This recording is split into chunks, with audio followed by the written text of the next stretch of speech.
Okay. Om Namaste, Mooji. My name is Konstantin. I'm from Russia. Almost all enlightened teachers in satsang say that to enter into this state of presence, ask who am I, and there is nothing else to do. I can do it, but when I let go of the vigilance for that, mind backs over me and pulls my attention to the outside.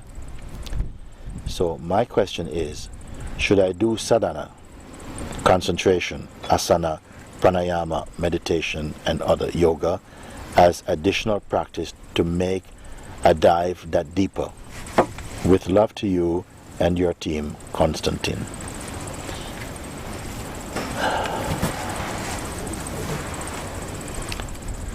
You're asked to find out who am I, and you say the teachers are saying nothing else to do. Then you say, I can do it. I can ask this question, who am I? But when I let go of the vigilance for that, then this question in the inquiry, another form of the who am I question is you say, when I let go of the vigilance for that, then what is letting go of the vigilance? You must be clear about it. What is letting go of vigilance? Or even who needs vigilance? You can ask this question without any cynicism or arrogance. Just find out. As you make your inquiry, your mind is becoming more and more ripe and experienced and finding the right way to approach inquiry. Just out of itself, it's growing very naturally like that, until eventually it can inquire with such precision and such power, you see. But in the beginning, you may find you're shuffling around, you're not quite sure if you're asking the right questions. All of this is just in the beginning stage, but quickly your inquiry picks up a strength and a kind of a depth, and it is showing you see.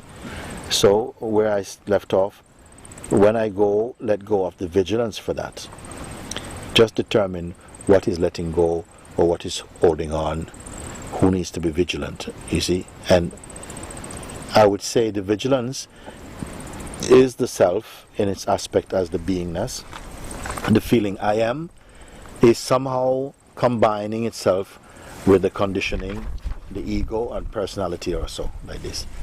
And it's that aspect of the association coming from the ego, from past and from conditioning, that falls asleep. So the vigilance is for the consciousness to keep on even looking into this notion of sleep, because sometimes even the sleep is a fake sleep.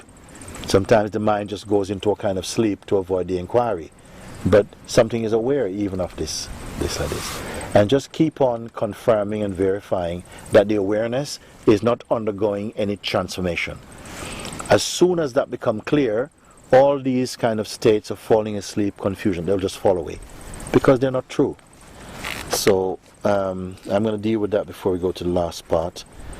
So you say, when I let go of the vigilance for doing the inquiry, the mind backs over me, so to speak. It's an unusual expression, and pulls my attention to the outside. So this is the struggle in spirituality, that the moment you are moving towards a higher goal, there's a force that's pulling you back towards a lower state.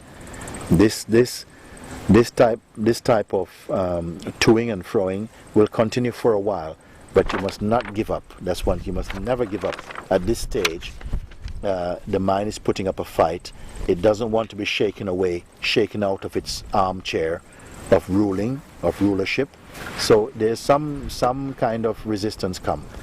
But gradually, with you staying put and you seeing that, but all of these things are only movements in consciousness, and they pass.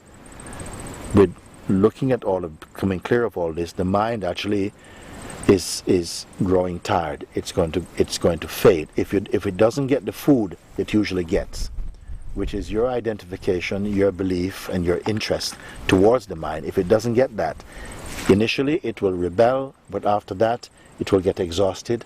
When it gets exhausted, it will become more quiet. So you must not give in. Let the mind give in, but not you.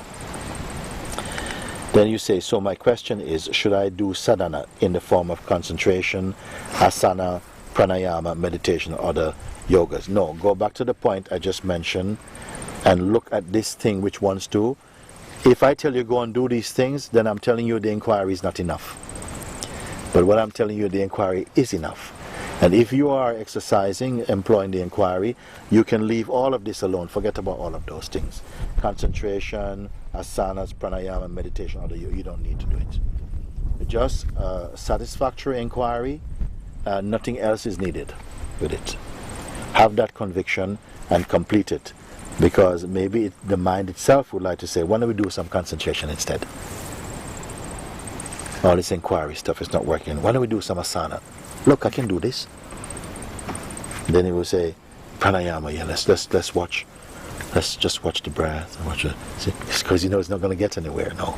Because you're really onto it. You're really onto it. You're really onto something, and resistance is coming. So if you feel in your spiritual research or your quest that resistance is coming, it's because you're onto something. When you get encouraging from the mind, oh, this feels good and stuff, usually nothing's going on. Funny.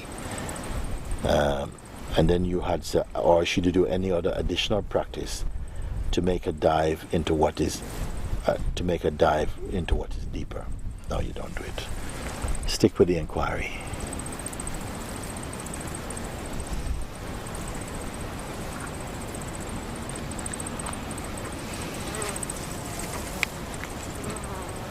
And then you already start in the beginning. Almost all teachers, all enlightened teachers in satsangs say that to enter into this state of presence, you see.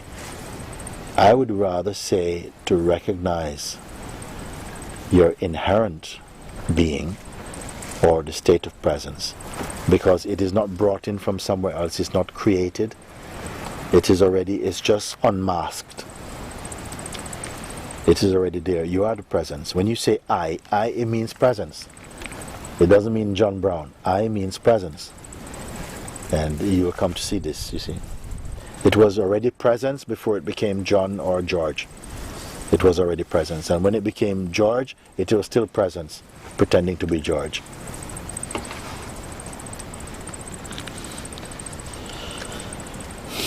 So don't feel sorry for George.